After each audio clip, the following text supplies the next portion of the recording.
Here's something nobody tells you when you buy a house. Your air conditioner might be working perfectly fine. The unit outside could be brand new. The filters could be clean. The thermostat could be set exactly where you want it. And your energy bill is still sky high every single summer. And you have no idea why. Most people blame the AC. They call a technician, get told everything looks fine, and just accept that summer is expensive. But the problem was never the AC. It was never the thermostat. It was never even the insulation on your walls. It was above your head the entire time.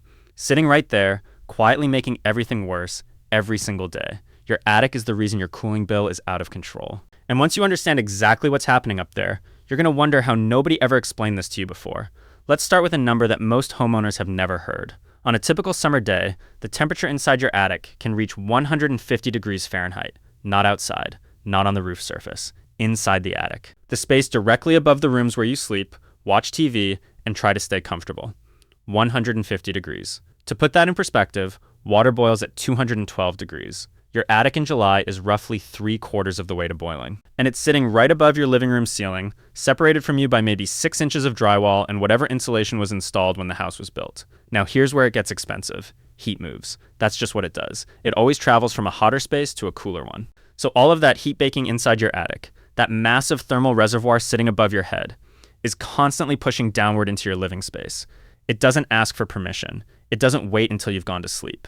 It just keeps moving, hour after hour, all day and all night. Your air conditioning system is fighting that heat in real time. Every degree your attic climbs, your AC has to work harder just to maintain the same indoor temperature. And according to the US Department of Energy, every single degree of attic temperature increase can raise your cooling load by up to 4%. That might not sound like a lot, but if your attic is sitting at 150 degrees instead of a properly ventilated 90 degrees, that's a 60-degree difference. And 60 degrees multiplied by 4% per degree is a cooling load that is nearly 2.5 times higher than it should be. Your AC isn't running longer because it's broken. It's running longer because it's fighting a furnace you didn't know you had. And that's just the heat radiating through the ceiling. There's a second problem that makes everything worse. In most American homes, especially homes built before the late 90s, the ductwork that carries cool air from your AC unit to every room in the house runs through the attic. The same attic that's sitting at 150 degrees. Think about what that means for a second. Your AC unit works hard to cool air down to whatever temperature you've set on the thermostat. It pushes that cool air through the ducts, and then those ducts travel through a space that is hot enough to cook food. By the time the cool air finishes its journey through the attic and actually reaches the vent in your bedroom or kitchen, it has already warmed back up. The air conditioning system is essentially trying to fill a bathtub with the drain open. It keeps running and running because it can never quite get the house to temperature. Not because the unit is undersized, but because the heat gain from the attic is constant and relentless. This is the core problem. And most homeowners spend years paying for it without ever knowing it exists. So how did we get here? Why are so many houses built in a way that essentially traps heat directly above the living space?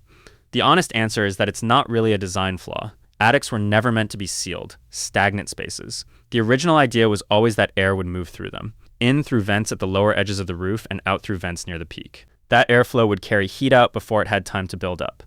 The system, in theory, was supposed to regulate itself. But in practice, a lot of homes don't have enough ventilation to make that work. Either the vents were installed incorrectly, or there aren't enough of them, or insulation was pushed up against the soffit vents during installation and blocked the airflow entirely. In newer homes, the push toward tighter, more energy-efficient building envelopes has actually made some of these problems worse, because a house that is very well sealed at the walls and windows sometimes creates pressure imbalances that interfere with natural attic airflow. And then there's the sun. Your roof surface absorbs solar radiation all day. Dark shingles, which are the most common type in the United States, can reach surface temperatures of 170 to 190 degrees Fahrenheit on a clear summer afternoon. That heat conducts directly into the roof deck, the wooden structure just beneath the shingles, and from there into the attic air. Even a white or light-colored roof, which reflects significantly more solar energy, still absorbs enough to push attic temperatures well above outdoor ambient levels.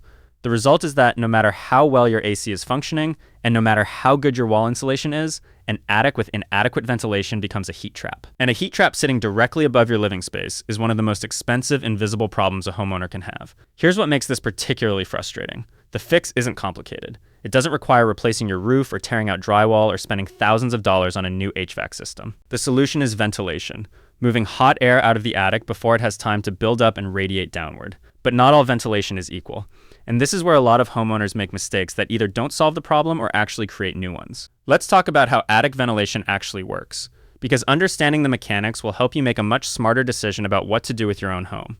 There are two basic forces that move air through an attic: wind pressure and the stack effect. Wind pressure is exactly what it sounds like. When wind blows against your house, it creates higher pressure on the windward side and lower pressure on the leeward side. If you have vents positioned correctly, that pressure difference pushes air in on one side and pulls it out the other. The faster the wind, the more air moves. The stack effect is a little more interesting. Warm air is less dense than cool air. That means warm air naturally wants to rise. In an attic, warm air is always pushing upward toward the peak of the roof. If there are exhaust vents at or near the ridge, the highest point, that rising warm air will escape on its own, even on completely calm days with no wind at all. And as the warm air exits at the top, cooler outside air gets drawn in through intake vents at the lower edges of the roof, typically through what are called soffit vents, which are the vents you'll find along the underside of the roof overhang. This combination, intake at the bottom, exhaust at the top, is the foundation of every effective attic ventilation system. The technical term is balanced ventilation, and when it works correctly, it keeps hot air from accumulating in the first place. The most common exhaust solution used in modern construction is the ridge vent. A ridge vent is a long, low-profile vent that runs along the entire peak of the roof.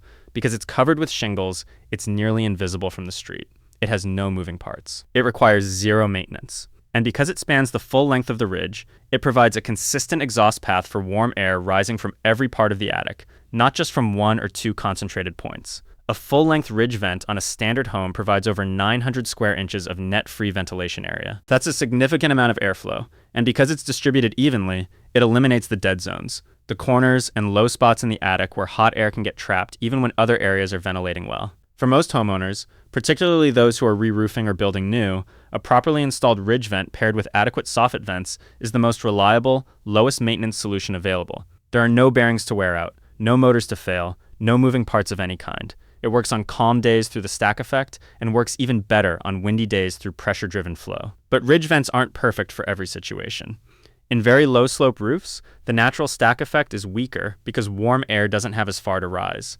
And in climates where wind is a consistent resource, there are other options worth understanding. One of those options is a technology that most people haven't thought about since the 1980s. And that's actually a shame, because in the right conditions, it still works remarkably well. Turbine ventilators. Those spinning silver dome-shaped devices you might remember seeing on older houses and warehouse rooftops were actually a remarkably clever piece of engineering. They were invented in 1910 by a man named Samuel Ewart, who patented a rotating cap designed to sit on top of a roof and actively pull air out of the space below it. The design used three separate physics principles working together.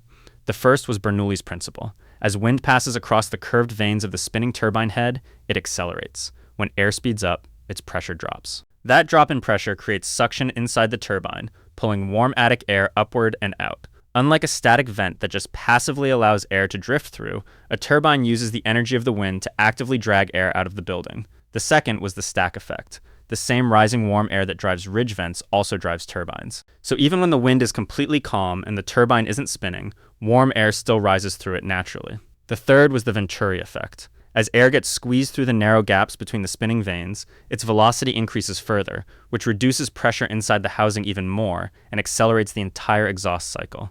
These three effects compound each other. A properly installed 12-inch turbine ventilator can move between 250 and 350 cubic feet of air per minute at just 5 miles per hour of wind. A 14-inch unit pushes that number even higher, and it does all of that without consuming a single watt of electricity. Studies have shown that a properly sized and installed turbine system can reduce peak attic temperatures by as much as 37 degrees Fahrenheit.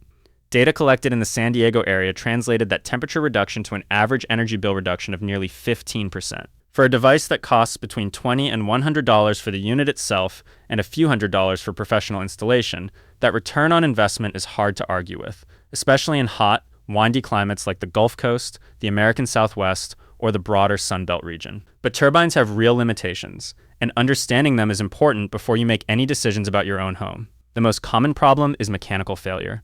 The spinning head is the defining feature of a turbine, and it's also its weakest point. The ball bearings inside can degrade over time from moisture, dust, and lack of lubrication. When that happens, the turbine starts making noise, a grinding or squeaking sound that travels right through the roof structure and into the rooms below. Cheap units are especially prone to this, which is a big part of why turbines developed a reputation as noisy and unreliable over the decades. There's also a more subtle engineering problem called short-circuiting. This is what happens when a turbine and a ridge vent are installed on the same roof above the same attic space. Because the turbine actively pulls air, it can reverse the airflow at the ridge vent. Instead of the ridge vent exhausting warm air, it starts drawing outside air in, potentially pulling in rain and moisture in the process. For this reason, most roofing professionals recommend choosing one exhaust system and committing to it. Because ridge vents are simpler and cheaper to install, turbines usually lose that competition on new construction. And then there's the issue of appearances. Turbine ventilators are very visible from the street. Homeowners associations across the country have banned them outright or restricted them to rear-facing roof slopes, which may not align with the direction of prevailing winds, which defeats the purpose entirely. So what should you actually do about your attic? The answer depends on where you live and what your home currently has. If you're in a hot, sunny climate, Florida, Texas, Arizona, the Gulf Coast, anywhere in the Sun Belt, attic ventilation should be a real priority. The heat gain from a poorly ventilated attic in these regions is enormous, and the savings from fixing it are proportionally significant. Start by checking whether your soffit vents are clear. This is one of the most overlooked problems in existing homes. Insulation gets pushed up against the underside of the roof deck during installation and blocks the soffit vents completely. When the intake is blocked, no exhaust system in the world can work the way it's supposed to. You can buy pre-formed foam baffles that hold the insulation back and keep airflow channels open. This is inexpensive and something a reasonably handy homeowner can do themselves. Next, check how much exhaust ventilation you actually have. The general building code recommendation is 1 square foot of net free ventilation area for every 300 square feet of attic floor space. In hot, humid climates, many professionals recommend doubling that.